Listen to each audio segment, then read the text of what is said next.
Now, Buckingham Palace was rocked last night. A man, obviously with some mental health issues, threw bullet cartridges at the palace. That now required police to carry out what they're calling a controlled explosion on the premises. Full rehearsals, though, are now back underway. Here's the latest vision. Everything, it seems, is returning to normal, but tensions are still so high that another attack, you have to think, could always be on the cards. It was a risk of harm and a lack of police protection that Prince Harry alleged that kept him away from the UK for so long. So what goes on in protecting a royal? Well, I covered the royal tour in 1983 around Australia with Prince Charles and Diana. Ken Wharf is the former Royal Protection Officer to Princess Diana. I suspect he was on that tour that lasted a month around our great country. Ken, great to catch up with you, mate. Do you remember 83? Yeah, well, listen, I remember 83. Listen, sadly, I wasn't on that trip. I think it's one of the trips that I should have been on. But I didn't join Princess Diana until the mid-80s. But, yeah, no, what you know, I experienced over many, many years was always a changing face of security issues. I mean, the one you talked about a moment ago here behind me at Buckingham Palace was one of probably hundreds that have happened over many, many years. And I don't think there's any real need to worry about that. It tends to spark off a reaction for sure, but the police have really got what I see this security operation really sewn up based on years and years of experience of dealing with, you know, major ceremony events here in the UK.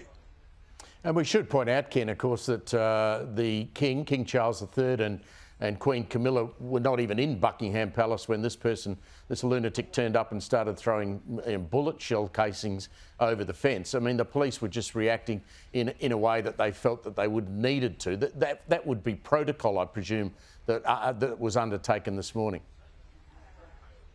Yeah, I mean, you know, unfortunately, you know, I remember so many similar events over many years, these incursions we talk about.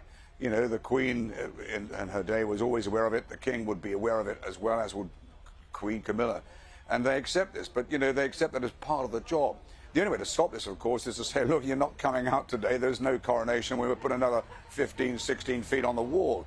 But luckily, these are sort of very minor incursions that the police live with on a fairly daily basis anyway with policing. But, you know, this event that I just said to you is a major security operation, but with a great deal of experience. Only recently, in the last 6 months, the Queen's funeral, of course. Before that, multiple weddings, the trooping of the colour that happens every year in exactly the same place. So, you know, people say to me, you know, is this going to be, are there difficulties? Is there a risk of a demonstration? Well, there's always going to be a risk. But the point is, the policing here, together with the military, is about as best as you're going to get. As far as I can see behind you there, Ken, over your left shoulder, it looks like things are pretty much back to normal. Is that how you'd describe it? Yeah, I would say things are back to normal. People are going, you know, about their daily business, as they say. I mean, as of yet, there's no real cordons put in place. But, you know, I think this is what, you know, the police want. It's what the King wants. He wants people to be allowed to go about their normal day-to-day business.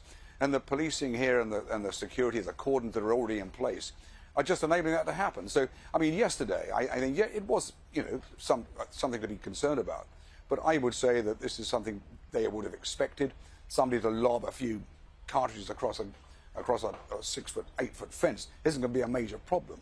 But, you know, they were there to deal with it. And a controlled explosion later dealt with the problem. But as you say, we're back to normal.